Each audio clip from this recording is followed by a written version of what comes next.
This is a Q&A video. If you want to ask a question, follow me on social because I'm going to try and do this semi-regularly. First question, what's your favorite workhorse bass?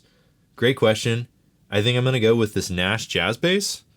This thing has been great to me. I bought this in 2010 or 2011, and I put in thousands of hours with this instrument. I've played it on the road. I've played it in studios. I've played a lot of different types of gigs with this. That's something that's cool about just like a classic sort of Fender style sound is you can play a lot of different types of music with it and it will do well. Now, if you aren't hip to Nash, Nash is a guitar maker that makes guitars and basses that are relict to the vibe of a certain year or era of guitar making.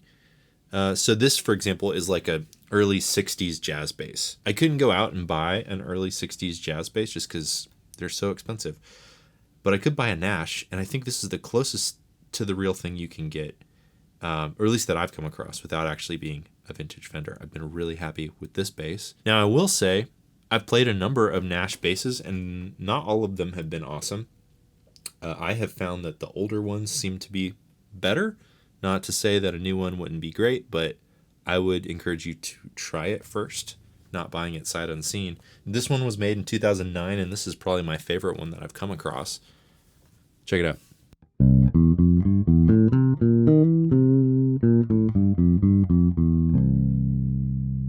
It's got that jazz bassy thing. It's nice and clear and cuts and a lot of sustain. It can do the barky.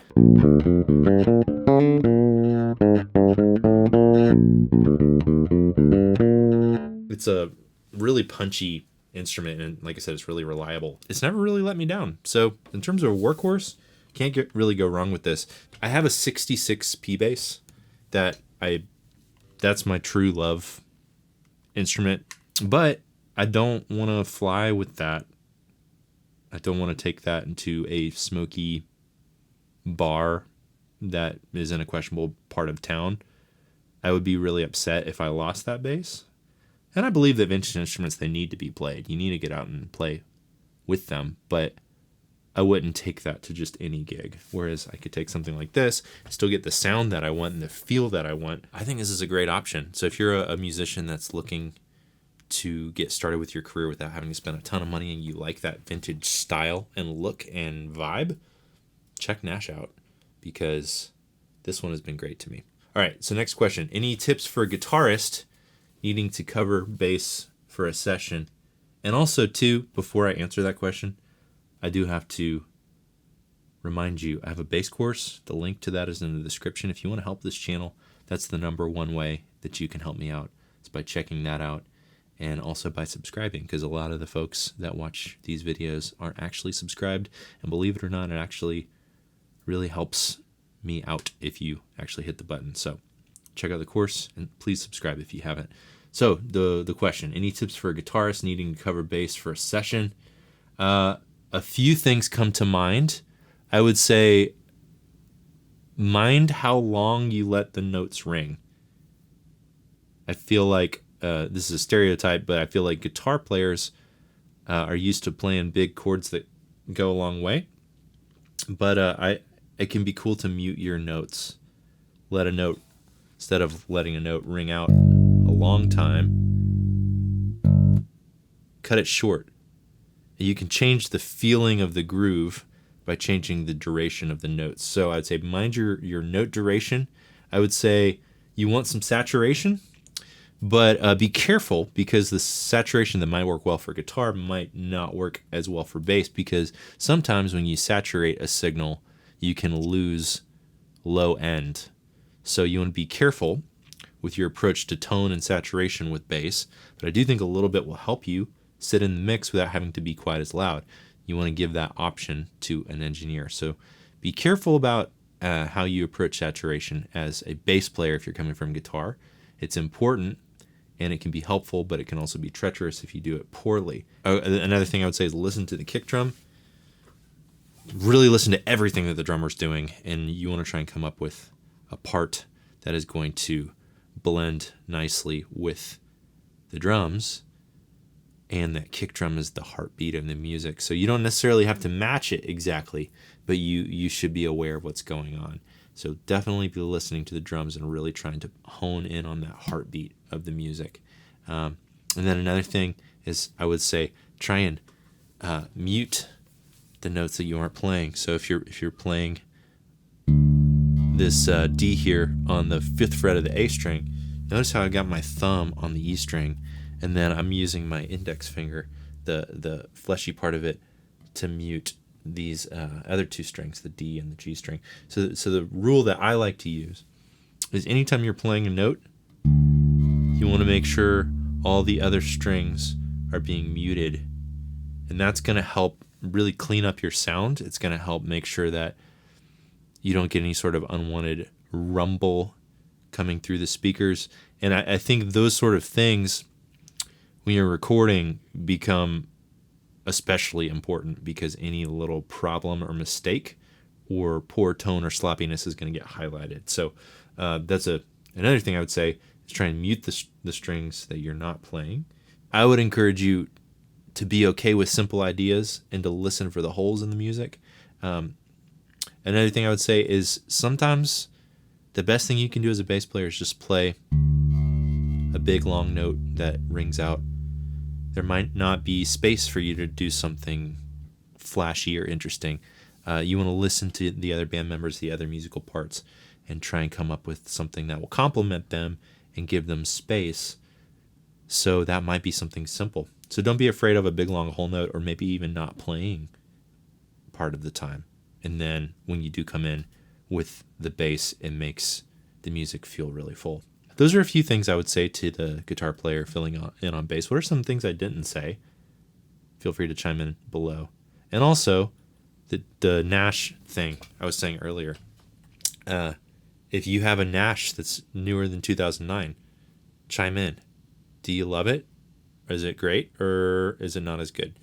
Okay, another question. How do you properly intonate a new bass?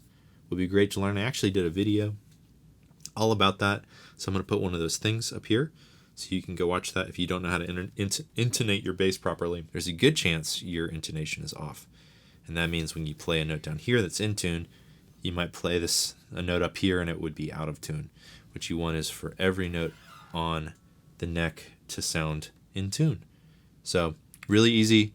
Link to do that up there. This is fun, by the way. Thanks for hanging out. I'm going to try and do some of these more casual Q&A style videos. Let me know what you think and if you want more of them. And definitely let me know what questions you have for the next videos. Okay, why don't you go full-time music? Quit booming.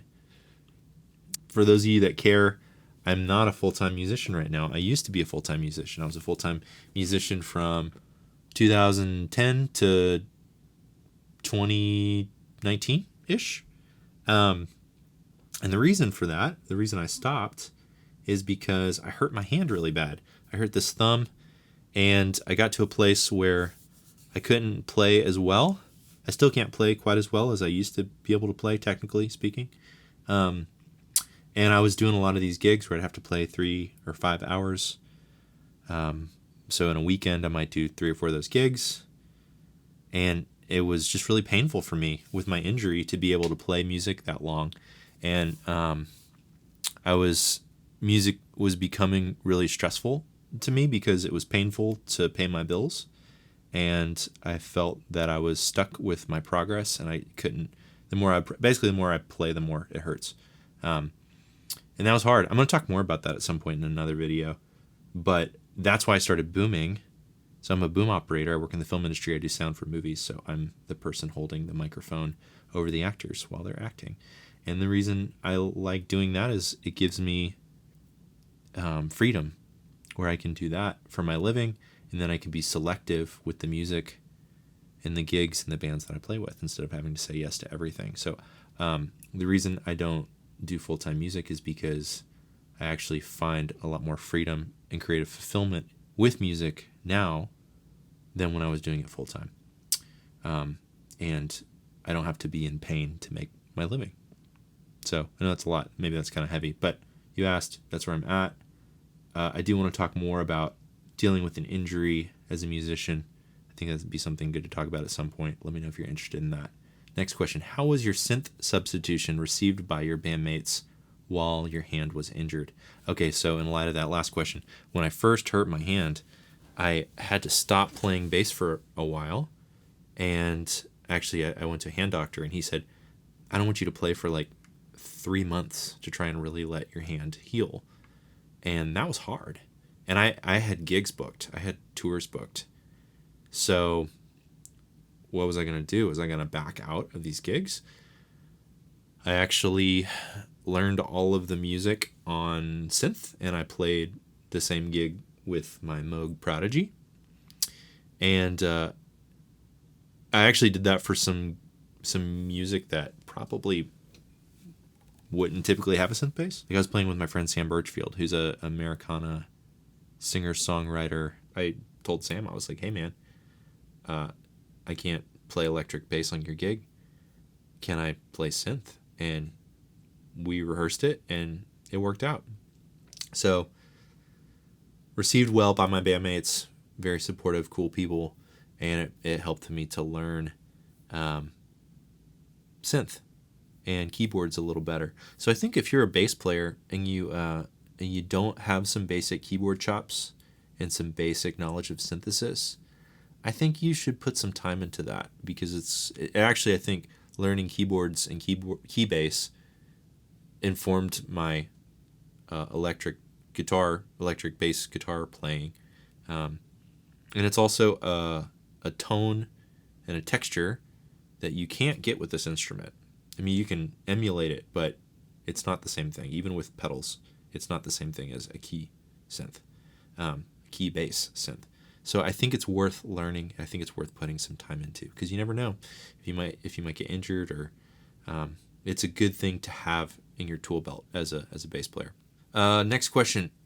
How do you handle toxic musicianship, both in live situations and online? That's a really good question. Live, I don't run into it too much anymore, because I mostly play music with my friends these days. It definitely has happened, and I just, honestly, I try to just stay positive and try and meet negativity with positivity, not in a fake way, but I try to just be like, okay, you're going to choose to have that vibe. I'm going to choose to try and do the best job I can and be respectful of you, even if you're disrespectful to me, and play great music. That's what I try to do. It's easier said than done. Online is interesting though. And honestly, I'm newer to that sort of toxicity. My YouTube channel is pretty young still, actually about to hit a year here. And all of you have been awesome and kind and supportive people, even if you didn't like something. Mostly it's been constructive criticism, if anything. Mostly just a cool sense of community and positive interactions with everybody. So thank you for that. But I am starting to get some ugly comments and interactions. People that, and it's hard. It's like you don't want to say that it affects you.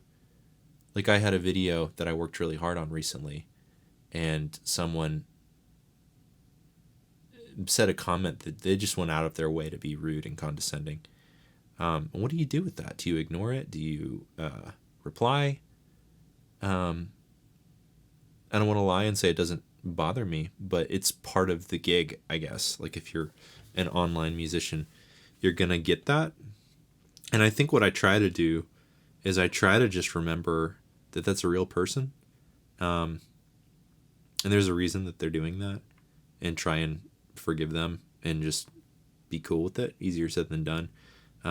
It depends on what they're saying, but if it's something that's not just overtly nasty, I'll try and engage and say, hey, thank you for watching my video, and I hear what you're saying, and maybe try and take something that they said and acknowledge the truth in it, and thank them for watching and for the comment. And then a lot of times people will reply back, and it's a totally different vibe. I think a lot of people just want to be heard. We all want to be heard, but I think a lot of people online just want to feel like they know what they're talking about, and they want to prove to you that they know what they're talking about. And some people do that by tearing other people down, unfortunately. If you want to support this channel, the number one way you can do that is check out my bass course. The link to that is in the description. It's called 4-String Fundamentals. And I'm going to hopefully make some new courses for you soon. So let me know what you want to learn more about. And please subscribe if you haven't subscribed yet, because a lot of you watching this video maybe watch my videos consistently, but you haven't actually subscribed. So that would help me out a ton. This has been really fun. Thanks for hanging out this week. I'm going to try and do these more consistently. So follow me on social if you want to ask questions for the next Q&A, and I'll see you on the next video.